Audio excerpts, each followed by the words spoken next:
আসসালামু আলাইকুম। দূরদর্শন টিভি সংবাদে আপনাদের স্বাগতম। সাথে আছি আমি মেহেদি হাসান। দেশ বিদেশে ঘটে যাওয়া গুরুত্বপূর্ণ সব ঘটনা নিয়ে আজকের সেরা সংবাদ। চলুন শুরুতেই দেখে নেওয়া যাক আজকের সংবাদ শিরোনাম। চাল ও ভোজ্য তেলের বাজার পরিস্থিতি পর্যবেক্ষণে বিশেষ টিম। বিদ্যুৎ উৎপাদন বাড়াতে নতুন প্রকল্প অনুমোদন। নদীপথে যাত্রী নিরাপত্তা নিশ্চিত করতে অভিযান জোরদার। দেশের রপ্তানি আয়ে ইতিবাচক প্রবৃদ্ধি। গ্রামীণ সড়ক উন্নয়নে নতুন বরাদ্দ ঘোষণা। দেশের কয়েকটি অঞ্চলে তাপমাত্রা 37 ডিগ্রি সেলসিয়াস। খেলাধুলায় জেলা পর্যায়ে নতুন প্রতিযোগিতা আয়োজন।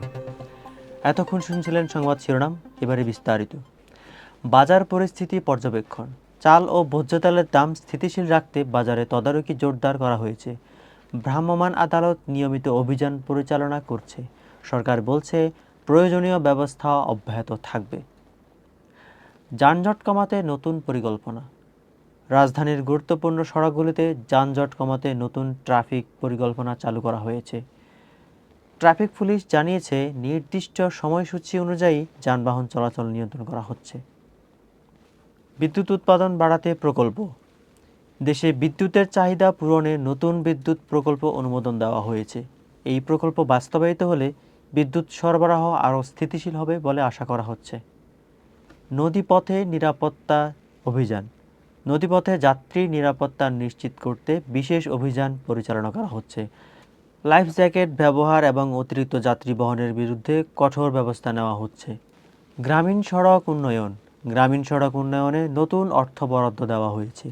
এই উদ্যোগ বাস্তবায়িত হলে যোগাযোগ ব্যবস্থা আরও উন্নত হবে। রপ্তানি আয়ে প্রবৃদ্ধি। দেশের রপ্তানি আয়ে ইতিবাচক প্রবৃদ্ধি লক্ষ্য করা গেছে। বিশেষ করে তৈরি পোশাক খাতে এই প্রবৃদ্ধি বেশি হয়েছে বলে সংশ্লিষ্টরা জানিয়েছেন। দর্শক, এই ছিল আজকের সংবাদ।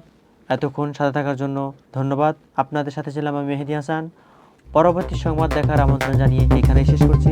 আল্লাহ হাফেজ। আসসালামু আলাইকুম।